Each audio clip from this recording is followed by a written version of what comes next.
నమస్కారం. DTV news కి స్వాగతం. హెడ్లైన్స్ చూద్దాం. యాదాద్రి ఆలయానికి జాతీయ స్థాయి గుర్తింపు, ప్రసాదానికి భోగ్ సర్టిఫికెట్. సంక్రాంతికి ఊరెళ్తున్నారా? ఈ రూట్లో వెళ్తే పండగ తర్వాతే ఇంటికి.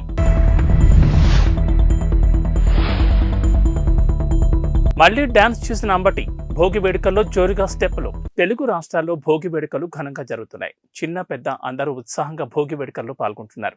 ఆంధ్రప్రదేశ్ రాజధాని అమరావతిలోని మందడంలో నిర్వహించిన భోగి వేడుకల్లో టీడీపీ అధినేత నారా చంద్రబాబు నాయుడు, జనసేనాని పవన్ కళ్యాణ్, నాదెండ్ల మనోహర్ పాల్గొన్నారు.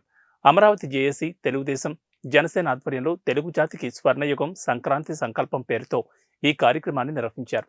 చంద్రబాబు, పవన్తో ఫోటోలు, సెల్ఫీలు తీసుకునేందుకు పిల్లలు, పెద్దలు పోటీపడ్డారు. చంద్రబాబు, పవన్ ఇద్దరు సంప్రదాయ దుస్తులు ధరించి వేడుకల్లో పాల్గొన్నారు. మందడంలో చంద్రబాబు, పవన్ కళ్యాణ్కు టీడీపీ, జనసేన కార్యకర్తలతో పాటు రాజధాని రైతులు ఘన స్వాగతం పలికారు. అనంతరం నేతలిద్దరూ కలిసి భోగి మంటలు వెలిగించారు. అధికార వైసీపీ ప్రభుత్వం తీసుకున్న ప్రజా వ్యతిరేక నిర్ణయాల ఉత్తర్వులు, అమరావతి వ్యతిరేక ప్రతులను మంటల్లో వేసి నిరసన తెలిపారు. తెలంగాణ ప్రసిద్ధ పుణ్యక్షేత్రమైన యాదాద్రి ప్రసాదానికి జాతీయ స్థాయిలో గుర్తింపు లభించింది. ఈ విషయాన్ని FSSAI national food safety CEO IPS Kamal Vardhan Rao వెల్లడించారు. దేశంలో 70కి పైగా దేవాలయాలు భోగ్ సర్టిఫికెట్ కోసం దరఖాస్తు చేసుకోగా తొలిసారిగా రాష్ట్రంలోని 2 దేవాలయాలకు ఈ గుర్తింపు లభించింది. తెలంగాణ ప్రసిద్ధ పుణ్యక్షేత్రమైన యాదాద్రి శ్రీ లక్ష్మీ నరసింహస్వామి దేవస్థానం ప్రసాదానికి జాతీయ స్థాయిలో గుర్తింపు లభించింది. కేంద్ర ఆరోగ్య కుటుంబ సంక్షేమ శాఖ పరిధిలోని ఆహార భద్రతా ప్రమాణాల ప్రాధికార సంస్థ నుంచి భోగ్ జాతీయ స్థాయి గుర్తింపు పత్రం పొందింది. ఎఫ్ఎస్ఎస్ఏఐ చీఫ్ ఎగ్జిక్యూటివ్ ఆఫీసర్ కమలవర్ధన్ రావు శనివారం ఆలయ ప్రసాదాల విభాగం అధికారి రామ్మోహన్ రావుకు భోగ్ సర్టిఫికెట్ను అందజేశారు. ఇప్పటి వరకు దేశంలోని 70కి పైగా దేవాలయాలు ఈ సర్టిఫికెట్ కోసం దరఖాస్తు చేసుకోగా రాష్ట్రంలో తొలిసారిగా 2 దేవాలయాలకు మాత్రమే ఈ గుర్తింపు లభించింది. మధ్యప్రదేశ్లోని ఉజ్జయిని వంటి ప్రముఖ ఆలయాలకు మాత్రమే ఇప్పటి వరకు ఈ గుర్తింపు రాగా తాజాగా తెలంగాణలో యాదాద్రి, వర్గల్, సరస్వతీమాత ఆలయాలకు ఈ గుర్తింపు లభించడం విశేషం. కేంద్రం నుంచి వచ్చిన ప్రత్యేక ఆడిట్ బృందం యాదాద్రి, వర్గల్ దేవాలయాల్లో శుచి, శుభ్రత అంశాలపై పరిశీలన చేసి ఈ గుర్తింపునకు రిఫర్ చేసింది. భోగ్ సర్టిఫికెట్ సాధనకు తెలంగాణ ఫుడ్ సేఫ్టీ విభాగం కృషి చేసిందని ఆలయ అధికారులు తెలిపారు. ప్రోగ్రాం ప్రత్యేక నోడల్ అధికారినిగా అడిషనల్ ఫుడ్ కంట్రోల్ జ్యోతిర్మయి ఆధ్వర్యంలోని బృందం యాదాద్రి, వర్గల్ క్షేత్రాల్లో అనుసరిస్తున్న నాణ్యతా ప్రమాణాల గురించి అవగాహన కల్పించారన్నారు.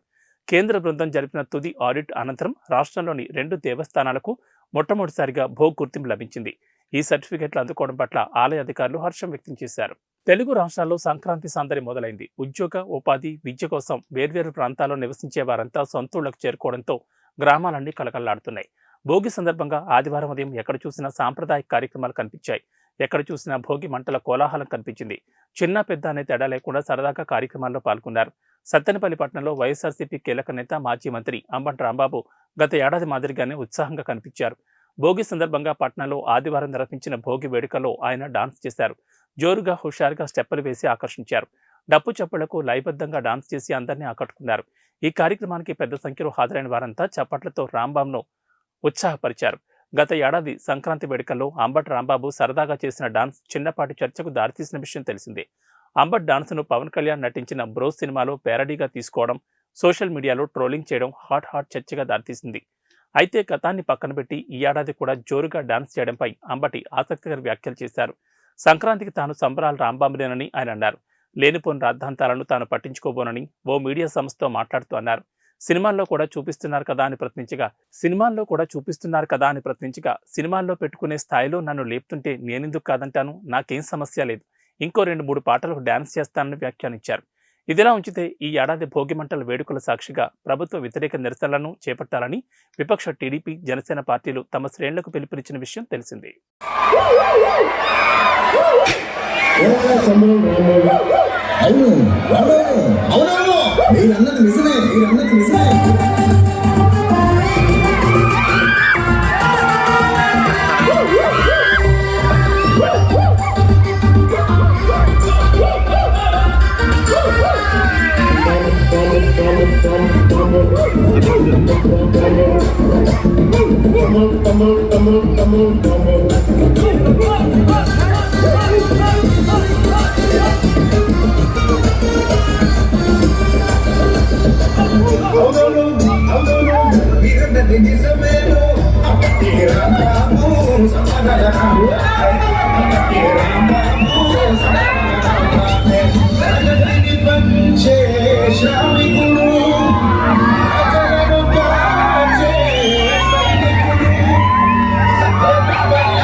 తల్లికి సొంతమైనాడు, తల్లికి సొంతమైనాడు, ప్రతి గుండెకు బంధవల్ల చేరినాడు, నీరెండకు నీడలాగా మారినాడు, నీరెండకు నీడలాగా మారినాడు, సాటివాడి కష్టానికి కరిగేవాడు, సంతోషం 10 మందికి పంచేవాడు, ప్రతి బడుగుకు అభివృద్ధిని సాధించాడు.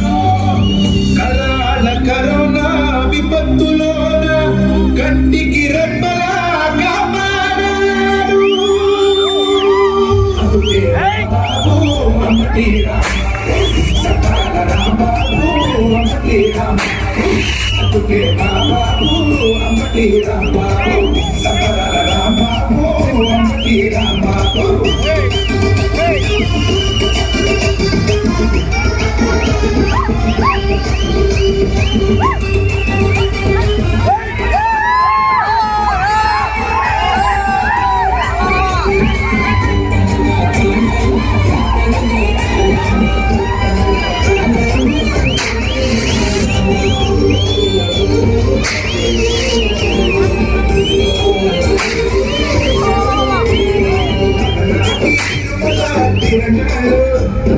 చేస్తుంటే చాలా పట్ల వింటు పళ్ళు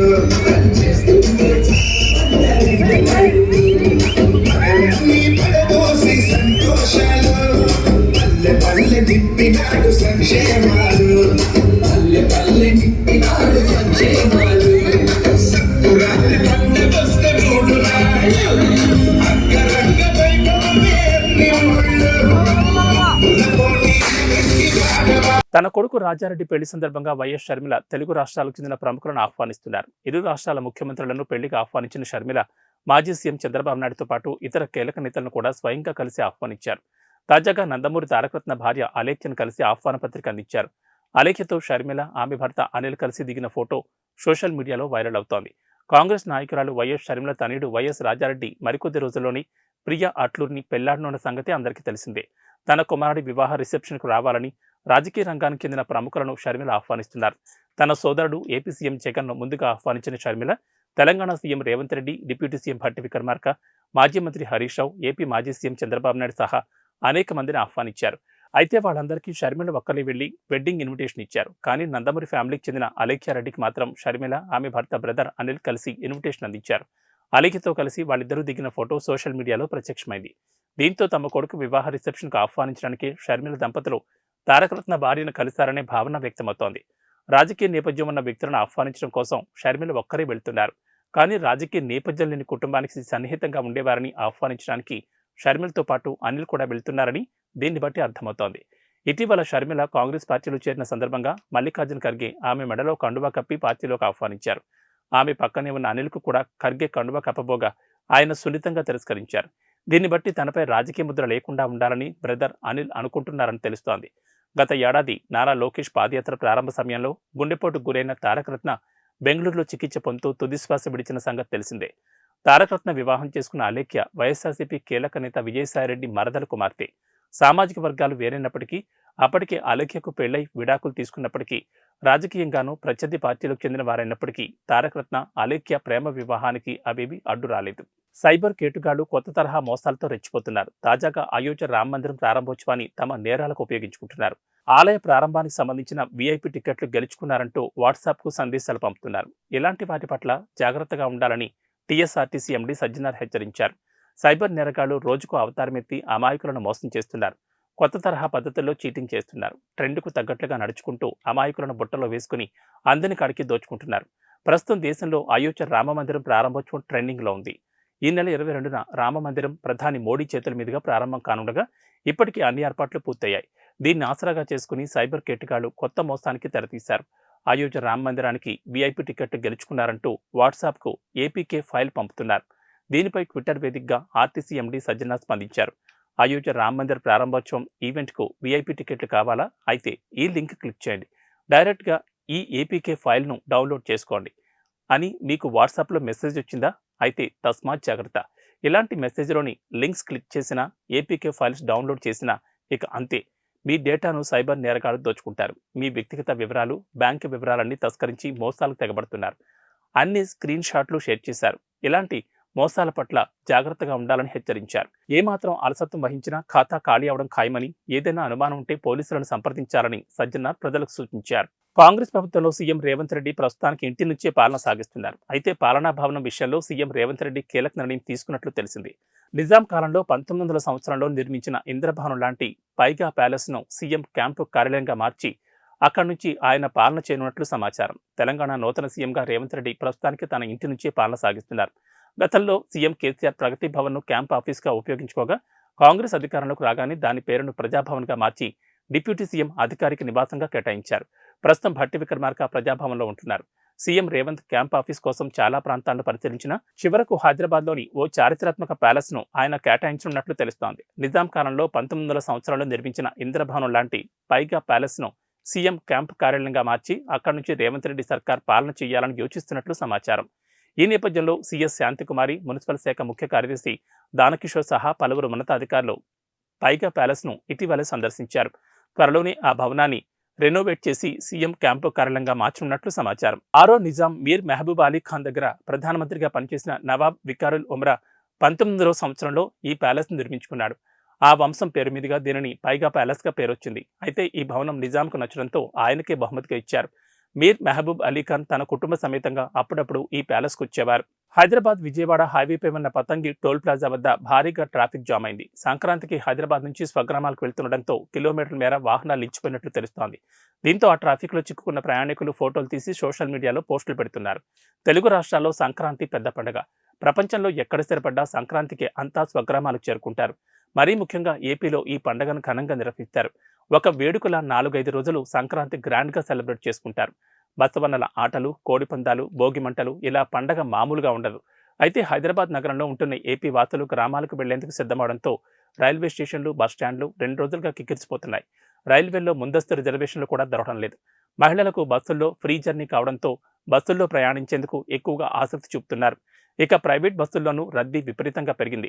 కొందరు సొంత వాహనాల్లో స్వగ్రామాలకు వెళ్దామని అనుకున్నా వారికి కూడా తిప్పలు తప్పడం లేదు. ప్రయాణ ప్రాంగణాలతో పాటు టోల్ ప్లాజాల వద్ద కూడా భారీగా రద్దీ నెలకొంది. సంక్రాంతి పండుగ నేపథ్యంలో హైదరాబాద్, విజయవాడ జాతీయ రహదారి రద్దీగా మారింది. హైదరాబాద్ నుంచి సొంతూళ్లకు, ఏపీకి వెళ్లే నగరవాసుల వాహనాలు బారులు తీరాయి.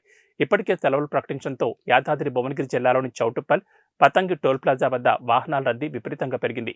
వాహనాలు మెల్లిగా ముందుకు కదులుతున్నాయి. ఫాస్ట్గా ఉన్నా కూడా టోల్ ప్లాజా వద్ద వాహనాలు వేగంగా ముందుకు కదలడం లేదు. దానికి తోడు ఉదయం పొగమంచు కూడా కమ్మేయడంతో వాహన రాకపోకలకు అంతరాయం ఏర్పడింది. పండగ నేపథ్యంలో శుక్రవారం రాత్రి వరకు 50,000 వాహనాలు వెళ్లనున్నట్లు జీఎంఆర్ అధికారులు అంచనా వేస్తున్నారు. అయోధ్య రామమందిర ప్రాణప్రతిష్ఠకు ముహూర్తం సమీపిస్తున్న వేళ సరికొత్త విషయాలు వెలుగులోకి వచ్చాయి. సరిగ్గా 32 ఏళ్ల క్రితం ఇదే రోజున దేశ ప్రధాని అయోధ్య రామమందిరానికి చేరుకున్నారు. కన్యాకుమారి నుంచి కాశ్మీర్ వరకు చేపట్టిన ఏకతా యాత్రలో ఆయన ఉన్నట్లు ఫోటోలను సామాజిక మాధ్యమాల్లో పోస్ట్ చేశారు. అలనాటి మధుర జ్ఞాపకాలు నెమరవేసుకున్నారు. రామమందిరం గురించిన సందేశాన్ని దేశం మొత్తం వ్యాప్తి చేయడానికి ఆయన ఈ యాత్రలో ఉన్నారు. అయోధ్య రామమందిర ప్రాణప్రతిష్ఠకు ముహూర్తం సమీపిస్తున్న వేళ సరికొత్త విషయాలు వెలుగులోకి వచ్చాయి. సరిగ్గా 32 ఏళ్ల క్రితం ఇదే రోజున దేశ ప్రధాని అయోధ్య రామమందిరానికి చేరుకున్నారు.